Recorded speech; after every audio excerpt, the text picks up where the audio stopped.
Pues un vistazo a las portadas de los periódicos o de las revistas le bastaban al protagonista de nuestro territorio negro de hoy para escoger bien a sus víctimas y comenzar una trama de chantaje, de amenazas, de extorsión, un juego muy peligroso que ha acabado con él entre rejas, afortunadamente, aunque eso sí, antes había hecho caja chantajeando al menos a uno de nuestros personajes más VIP. Se lo contamos enseguida. Rendueles, Marlaska, buenas tardes. Hola. Hola, muy buenas tardes. ¿Qué tal? Empecemos por el final, que termina muy cerca de la Catedral de Santiago de Compostela, por cierto, en el convento de las Madres Mercedarias. ¿Qué pasa allí? En ese escenario tan recoleto, un convento del siglo XVII, acudió Fernando Sieira Maneiro, que es un coruñés de 43 años, el pasado jueves por la tarde, y estaba convencido de que el sacerdote José María Díaz Fernández, el exdeán ya de la Catedral de Santiago de Compostela, le iba a dar ahí un sobre que tenía dentro 18.000 euros. Pero quienes aparecieron allí a buscarle fueron varios policías del Greco, de Galicia, que detuvieron al chantajista, Fernando Sieira. Bien, ahora vamos a explicar poco a poco qué tiene que ver en todo esto el deán al que le robaron, ¿se acuerdan? El Códice Calixtino, la policía. Este coruñés que han detenido, a ver qué tiene que ver con él. Bueno, pues Fernando Sieira llevaba varias semanas hablando con José María Díaz, con el exdeán, el que hasta el pasado 20 de diciembre era el deán de la Catedral de Santiago. Contactó con él, con el sacerdote por teléfono el día siguiente de la pasada Navidad, es decir, el 26 de diciembre, y posteriormente, el 2 de enero, el religioso y Sieira se vieron en persona, mantuvieron un encuentro. El ahora detenido, que no conocía hasta entonces de nada al deán, le dijo que tenía una información muy comprometedora sobre él, una información que le había facilitado Manuel Fernández Castiñeiras. Que es el Manolo, el electricista, ¿no? El hombre que está en prisión acusado del robo, precisamente, sí, del Códice Calixtino. El electricista más famoso de España, ¿no? Sí, está en prisión acusado de robar el códice y más de 1 millón de euros en metálico poquito a poco de la Catedral de Santiago, ¿no? En esa cita del pasado 2 de enero y en varias conversaciones posteriores, el estafador, Fernando Sieira, le contó al exdeán que el electricista, Manolo, le había hecho llegar a él un DVD con grabaciones que comprometían seriamente al religioso y que le vinculaban de manera muy estrecha con el ladrón. Sí, además, según le contó, dejaban en muy mal lugar no solo al religioso, sino a todo el cabildo de la catedral, a muchos responsables del templo, que poco más o menos lo que habrían hecho es haber colaborado con el robo de ese volumen y en ese continuo goteo, ese descuido de dinero permanente que procedía de los peregrinos, gracias al que Manolo, el electricista, tenía atesorados más de 1 millón de euros. Por cierto, ¿y qué tipo de grabaciones supuestamente serían? ¿Qué tipo de vinculación sería esa? Lo que podemos decir es que ya desde las primeras horas del robo del códice hubo quien habló de algunas debilidades, digamos, terrenales del archivero y deán José María Díaz, que nada tenían que ver con el autor y las razones del robo, pero de las que sí se habló y se tomó testimonio en el marco de las pesquisas para encontrar el códice, ¿no? Y sí es cierto que el deán de la catedral y el electricista, Manolo, tuvieron muy buena relación, que mantuvieron incluso después de que el electricista se llevara el valiosísimo volumen de la catedral. Al fin y al cabo, Manolo llevaba trabajando allí 25 años en la catedral, y en todo ese tiempo José María Díaz, el sacerdote, había estado allí primero como archivero y luego como máximo jefe del templo. Ya, pero ¿el DVD existía? O sea, ¿había esas grabaciones comprometidas de las que hablaba el tal Sieira? No. No, claro que no existen. Lo que pasa es que Sieira había hecho muy bien los deberes antes de poner en marcha el chantaje. Se había enterado de todas las habladurías y rumores que circulaban por la catedral, y los había empleado en sus charlas con el exdeán, un señor de más de 80 años, que como te imaginas no pasa por su mejor momento y está bastante vulnerable después del robo del códice, un suceso en el que muchísima gente vio la oportunidad de acabar con él. De todas maneras, pese a esa vulnerabilidad del deán, hombre, pues tuvo el coraje suficiente para entrevistarse con el chantajista y luego de avisar a la policía, que otro igual se calla. Sí, algunos se habrán callado. José María Díaz se vio un par de veces con Sieira desde la Navidad y Sieira acabó pidiéndole 18.000 euros a cambio del supuesto DVD con información comprometida. El religioso habló entonces con el que ya es su superior, el actual deán de Santiago, Segundo Pérez, le contó lo que pasaba, lo que le estaban exigiendo, y el deán actual no dudó en acudir a la policía y denunciar la historia. Y supongo que la policía lo que le pidió al exdeán es que no rompiera para nada la comunicación con el extorsionador, sino al revés, que le diera, ¿cómo se dice? Que le diera cuerda o correa, ¿no? Como se dice en el argot. Que le diera cuerda, eso es. El Greco de Galicia se hizo cargo de las pesquisas y enseguida se enteraron de que en los días siguientes el chantajista esperaba una entrega de dinero, 18.000 euros a cambio de ese DVD con información tan comprometida. Así que el mismo jueves, el pasado jueves por la tarde, le detuvieron en cuanto asomó por el convento y el exdeán le identificó. Y claro, seguro que no llevaba ningún DVD. No, evidentemente no llevaba nada. Fue trasladado a comisaría, puesto a disposición de un juez que también es viejo conocido de las autoridades de la Catedral de Santiago, ¿no? Del juez Vázquez Taín, el mismo que no pudo evitar las lágrimas cuando la policía recuperó el códice al final. Eso es, efectivamente, el mismo juez que instruyó el caso del robo del códice calixtino y que mandó a prisión a Fernando Sieira, que tampoco es precisamente lo que se dice un desconocido para la policía. Ah, ¿no? ¿Qué más sabemos del chantajista en cuestión? ¿Qué sabe, vamos, la policía de él? Sieira nació en Noia, en la provincia de La Coruña, hace 40 años, pero suele vivir en la capital, en A Coruña, aunque no tiene lugar fijo de residencia y pasaba bastante tiempo saltando de hotel en hotel, casi siempre hoteles buenos de todas maneras, probablemente para dificultar su localización, porque es un superviviente, un buscavidas, ¿no? La policía sabe que es capaz de adoptar personalidades muy diferentes de manera muy convincente, muy rigurosa. Hace tiempo se inventó un personaje que le sirvió para engañar a la mismísima Tita Cervera. Ah, fue el de la baronesa Thyssen también.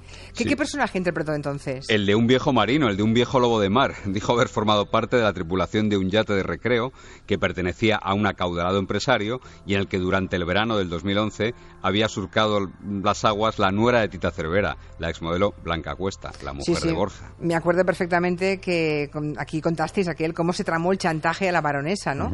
Que aquí nos hablasteis, creo que a finales del año 2011. Bueno, refrescamos un poco la memoria, la de los oyentes, por favor. Sí, en el mes de septiembre de 2011 un tipo comenzó a llamar a uno de los teléfonos personales que utiliza Carmen Cervera, aunque el aparato lo suele coger antes una de las personas de su máxima confianza. Es un hombre que le hace las veces de chofer, de escolta, de jefe de gabinete, de confidente.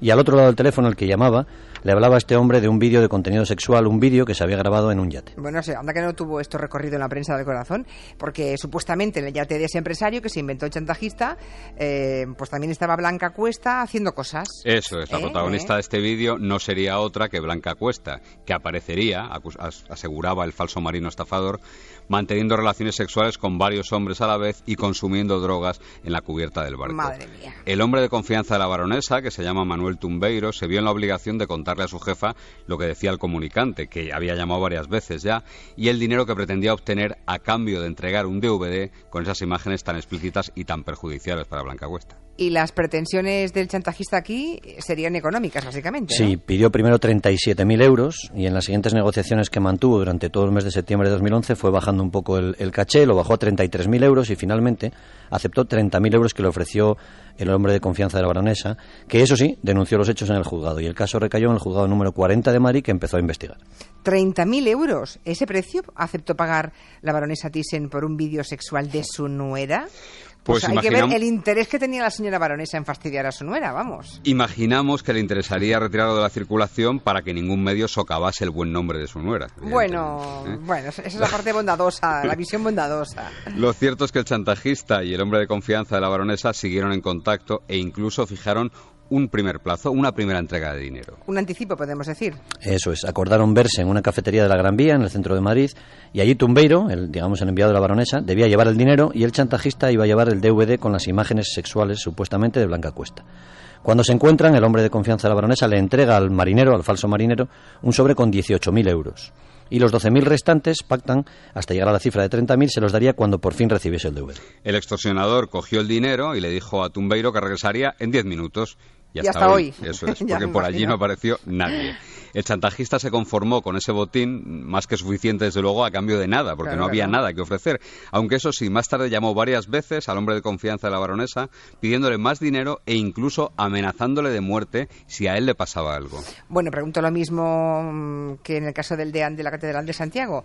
No existía, claro, el DVD. Pues igual no existía, efectivamente. Y de hecho la supuesta protagonista de ese falso vídeo, Blanca Cuesta, fue llamada a declarar por el juez.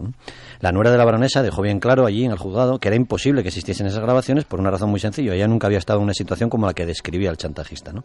Blanca Cuesta, como decías tú antes, además le mostró bastante sorpresa al juez porque la extorsión no fuese dirigida a ella, sino a su suegra. Claro, claro. Y le contó al juez que Borja Thyssen y ella, su marido Borja Thyssen y ella, habían sido objeto de otros chantajes similares que siempre rechazaban, ¿no? Blanca Cuesta también apuntó su extrañeza porque su suegra, digamos, que estuviera tan interesada y comprara y pagara a ciegas esa historia y desconfiaba de que lo hiciera por el bien de la familia. Entonces el caso del chantaje a la baronesa estaba, recordemos, en el juzgado desde finales del 2011. Pero llegado ese momento no se investigó nada más. Se investigó todo lo que pudo investigarse. Pero ahí se plantó, la policía no llegó más allá. Eso es, el caso cayó en manos de la Guardia Civil, en este caso en la Guardia Civil de Madrid, en la Comandancia de Madrid, que trataron por todos los medios de identificar al extorsionador, aunque digamos que el juez no se lo puso demasiado fácil, desde luego. ¿El juez? ¿Por qué? Los agentes lograron averiguar que las llamadas del extorsionador se hacían desde teléfonos públicos, pero el juez no dio permiso a la Guardia Civil para intervenir los teléfonos, para pincharlos. Así que los investigadores gastaron muchas horas persiguiendo simplemente una sombra y una imagen. ¿Una sombra? ¿Alguien le hizo una foto a este chantajista? Sí, ya hemos comentado antes que la cita con el hombre de confianza de la baronesa tuvo lugar en una cafetería del centro de Madrid, en la Gran Vía, en la que naturalmente allí había cámaras de seguridad que grabaron a este falso marinero.